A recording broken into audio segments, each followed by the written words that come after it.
निसर्गाच्या कुशीतील स्वप्नातील घर आता नेरळमध्ये। श्री साई सृष्टी पॅराडाइज, निसर्गरम्य माथेरानच्या पायथ्याला श्री बालाजी इन्फ्रास्ट्रक्चरचा प्रकल्प, सर्व सुविधांयुक्त।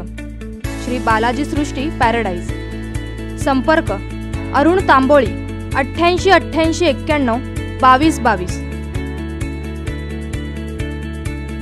सोलापूर जिल्ह्यातल्या माढा मतदारसंघात मोठ्या प्रमाणात राजकीय हालचाली सुरू झाल्यात।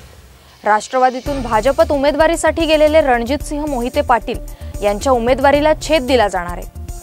भाजपकडून सहकार मंत्री सुभाष देशमुख यांचे चिरंजीव रोहन देशमुख यांना माढा लोकसभा मतदारसंघातून उमेदवारी दिली जाण्याची चिन्हे आहेत। त्यामुळे निवडणुकीच्या आधीच राष्ट्रवादीने रणजितसिंह मोहिते पाटील यांची विकेट काढल्याची चर्चा आहे।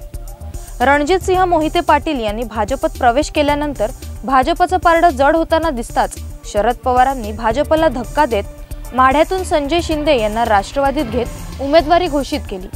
मात्र संजय शिंदे यांचे नाव राष्ट्रवादीने घोषित केल्यानंतर भाजपकडून उमेदवार बदलाच्या हालचाली सुरू केल्यात। राष्ट्रवादीला शह देण्यासाठी भाजप आता सहकार मंत्री सुभाष देशमुख यांचे सुपुत्र रोहन देशमुख यांच्या नावावर विचार करत असल्याची माहिती आहे।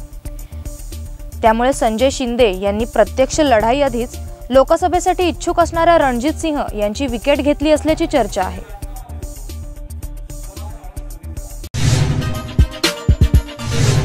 बेल आयकॉन दाबा आणि यासारख्या इतर बातम्या बघण्यासाठी आमच्या चॅनलला सबस्क्राइब करायला विसरू नका।